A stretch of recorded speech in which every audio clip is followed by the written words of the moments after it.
नमस्कार, आप देख रहे हैं स्मरणीय समाचार न्यूज और मैं हूं आपके साथ आरती सिंह आजाद। डालते हैं नजर आज की खास खबरों की ओर। थाना ऐशबाग पुलिस के संरक्षण में चल रहा जुआ। पुलिस पर शाहीन ने लगाए गंभीर आरोप, मेरे पति को फंसाया झूठे केस में। राजधानी भोपाल में इस वक्त की बड़ी खबर सामने आ रही है। अजब प्रदेश, गजब प्रदेश, मेरा मध्य प्रदेश। प्रदेश के मुख्यमंत्री डॉक्टर मोहन यादव के पास गृह विभाग होने के बावजूद भी पुलिस विभाग में खौफ और डर नहीं है। वे बेधड़क जुआ सट्टे का कारोबार में संलिप्त है। यह हम नहीं कह रहे। राजधानी भोपाल के थाना ऐशबाग थाना पर शाहीन नाम की एक महिला ने आरोप लगाया है कि पहले हमें सट्टे के कारोबार में पुलिस के द्वारा लाया गया और इसके पश्चात जब हमने कहा हमारे पास रुपए नहीं हैं तो उन्होंने उधारी में हमें 50,000 रुपये स्टाम्प्ड पेपर पर लिखा पढ़ी करके दिलवाई, जिसके बाद पूरे थाने को एक हफ्ते में 1.5 लाख रुपए की राशि दी जाती थी। कई वर्षों तक इस कार्य के अंदर हम लिप्त रहे। जब थाना इस बैग के पुलिस कर्मचारियों के द्वारा अधिक राशि की मांग की गई तो हमने अपने इस कार्य को बंद करने का आग्रह किया, लेकिन उन्होंने मेरे पति फरहान को झूठे प्रकरण NDPS एक्ट में फंसाकर हवालात में पहुंचा दिया, जिसकी शिकायत मैंने राजधानी भोपाल के कई वरिष्ठ अधिकारियों को पुलिस महकमे को दी गई, लेकिन आज दिनांक रुका हुआ है। भाई नहीं हो रही सकी। आपको एक और जानकारी साझा कर दें कि यह महिला गर्भवती है जो अपने पति के लिए इंसाफ मांगती हुई राजधानी में भटक रही है। यह मामला तो राजधानी का है। आप अंदाज़ा लगा सकते हैं कि प्रदेश की दूर दराज के क्षेत्र में किस प्रकार की घटनाएं घटित पुलिस करती होगी और किस प्रकार से निर्दोष व्यक्तियों के खिलाफ कार्रवाई करके उन पर जुल्म करने का कार्य कर रही है। थाना ऐशबाग में हमारे मियाँ से 3 साल से जुआ करवाया जा रहा था और सट्टा करवाया जा रहा था। अजय और लोकन ने हमें 30,000 रुपये भी दिए थे।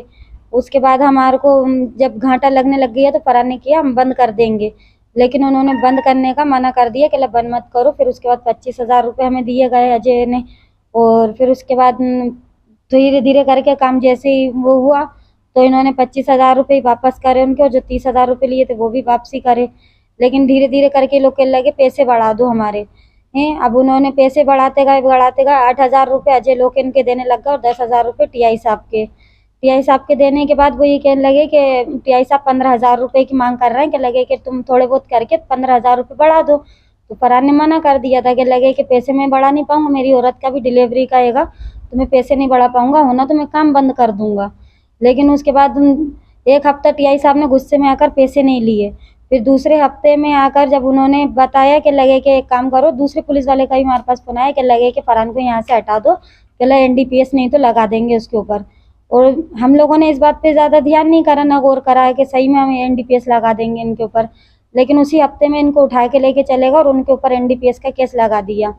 और टीआई साहब के पास भी पूरे सबूत हैंगे जबकि, और टीआई साहब ने भी वहाँ पर रूम में बैठकर डिलीट मारी, वीडियो भी डिलीट मारी। जो टीआई साहब से बात होती थी हमारी और पैसों की लेन देन की भी बात होती थी, वो मोबाइल उन्होंने जब्ती में ले लिए।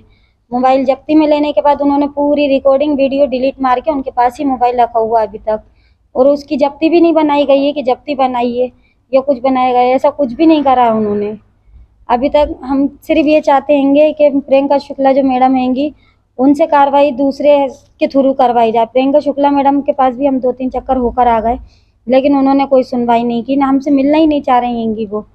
हमने बात भी करी उनसे, लेकिन दूसरी मैडम से वो बात करवा देती हैंगी और ये कह रही हैंगी कि अजय और लोकेन की तो कोई कॉल डिटेल निकली नहीं। तो अजय लोकेन की कॉल डिटेल कैसे नहीं निकलेगी? हमारे पास पूरी उनकी रिकॉर्डिंग हैंगी, वॉइस हैंगी, सब कुछ हैगा।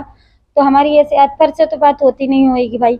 लेकिन हमने ये कहा है उनसे कि आप एक चक्कर कॉल डिटेल फिर से चेक करवाइए, निकलेगी। 3-3 मोबाइलों में और एक मोबाइल में भी नहीं है। अजय की वो अली के मोबाइल में हैगी, हमारे मोबाइल में हैगी, फरहान के मोबाइल में हैगी। हम तीनों से बात होती थी उनकी, तीनों जनों ने कराएगा। और इसी उसमें आके उन्होंने कहा कि हम अली के ऊपर भी NDPS लगा देंगे। तो अली ने खा लिया था जहर उस टाइम पे, और अली को भी उन्होंने डॉक्टर साहब से बात करके और हॉस्पिटल से सुबह 8 बजे हमें निकलवा दिया गया। वहाँ से कोई इलाज अली का वहाँ पर नहीं हो पाया, तो हमने दूसरी जगह अली का इलाज करवाया था। ये पैसे जब हमारे पास नहीं थे तो हमने मना कर दिया। फरहान ने ये जुआ करवाने के लिए पैसे फरहान के पास नहीं थे, जो चाली वालों को इन सबको बांटते हैं ये वहाँ पर, और आगे बढ़ाने के लिए पैसे नहीं बचे थे। तो फरहान ने मना कर दिया था कि मैं ये काम नहीं कर पाऊंगा, कि लगे कि मेरे को ये काम नहीं हो पा रहेगा। तो उन्होंने ये लिखा पढ़ी करवाई थी कि लगे कि मैं तो नहीं दे पाऊंगा, कि लगे कि एक काम करो 50,000 मैंने 2-3 चक्कर पैसे दे दिएंगे, अब मैं नहीं दे पाऊंगा।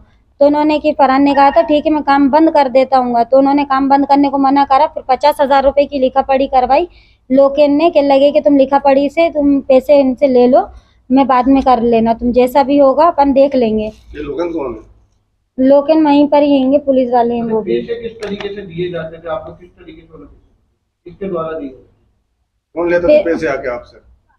अजय आता, टीआई आता था, चाबी वाले आते नहीं थे, अजय आके लेके जाता था, और कभी अजय लोकेन कौन आके, अजय भी पुलिस वाले हैंगे वहीं के हैंगे, लेकिन इन्हें भी 12-12, 13-13 साल हो गए हैंगे, वहाँ से जाने का नाम नहीं ले रहे हैं, ये भी वहाँ पर ही रहते हैंगे। ये 4-5 पुलिसकर्मियों को अभी तक निलंबित कर दिया गया है पूरे मामले में, आप क्या चाहते हैं कि किस तरीके से कार्रवाई हो? हम ये चाहते हैंगे कि जो कसूरवार हैं उनको निकाला जाए, और जो बेगुनाह है उनको तो निकाल दिया गया है।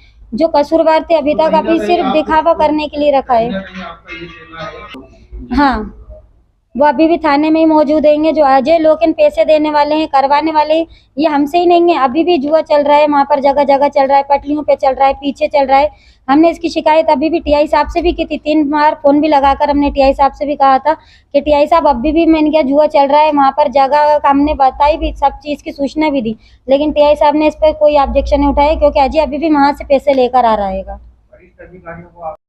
जी जहर खाया था आपने, क्या जी। मामला क्या था बताइए? मामला ये था, मैं फरहान भाई के साथ रहता हूँ और मैं गाड़ी चलाता हूँ सर, और ये हुआ है मेरे साथ क्योंकि फरहान भाई के साथ रहते रहते मेरे को 1 साल हो गया। तो उनने ये बोला तू यहाँ से चला जा, तो मैं पहले तो ये बोला तुम्हारे ऊपर भी एनडीपीएस लगा देंगे, तो एनडीपीएस के कार्रवाई से मैंने उनके ऊपर से जहर खाया था अपने ऊपर। किसने कहा आपसे कि आपको एनडीपीएस की कार्रवाई? अजय लोकेन देंगे और पुलिस वाले देंगे, आप पे ही क्यों एनडीपीएस की कार्रवाई की जाएगी? क्योंकि हम फरहान के साथ रहते थे, फरहान के साथ, क्योंकि मुझे क्योंकि कहते थे पैसे फरहान तो के यही साथ बांटते पैसे थे हम वहाँ पे। बांटते तो उनको ज्यादातर। हमने कुछ मौजूदा कॉल रिकॉर्डिंग सुनी थी जो आपके द्वारा कई व्हाट्सएप ग्रुपों में भी भेजी गई थी, क्या उन रिकॉर्डिंगों के बाद ये पूरी घटना हुई? हाँ जी जी। तो क्या अधिकारी तुम पर लगातार प्रेशर बना रहे थे क्या? जी, हमारे ऊपर प्रेशर बना रहे थे, केल लगे थे, और नरेंद्र भी हैगा एक पुलिस वाला, तो उनने आके हमसे ये बोला था बकरे की अम्मा कब तक खैर बनाएगी, तो हमने उसके चक्कर में गुस्से में जहर खा लिया था। अजय लोकेन मेरे को अभी आपको पीड़ित कर किसी रहा है। तरीके का डर है, वहाँ रहते हैं तो क्या जी, लगता मुझे है? इसलिए डर है क्योंकि अजय लोकेन मुझे यहाँ से नहीं जाएंगे तो मुझे कभी भी कोई से भी केस में उलझा देंगे, क्योंकि मैं कोई ऐसे उसमें हो भी नहीं। तो पुलिसकर्मी सस्पेंड हुए, उनका कुछ भी नहीं है, जो जितने सस्पेंड। रिकॉर्डिंगें भी थी जिसमें आप उनके द्वारा शायद आपसे बात की गई थी, जी ऐसा भी हमारे जानने में आया। तो क्या उनसे पैसों की बात हुई थी या किसी अन्य तो? नहीं, उनसे भी पैसों की बात है, ऐसा नहीं है। थाने के अंदर पूरों को पेशा जाता है, टीआई से लेकर पूरे थाने के अंदर पेशा तो जाता फिर है। तो जो सस्पेंड हुए कहीं ना कहीं उनको भी कुछ ना कुछ जी, तो पहुंचेगा। मेन तो अजय लोकेन देंगे ना। मेन यहाँ आपका कहना है अजय जी, लोकेन। पर पूरा ऐसा जुआ आपको सट्टा लगा? जो करा रहे हैं ना जो ऐशबाग के अंदर, तो यही करा रहे हैं। बुरे से बुरा जो काम हो रहा है तो ऐशबाग के अंदर अजय लोकेन की उससे चल रहा है।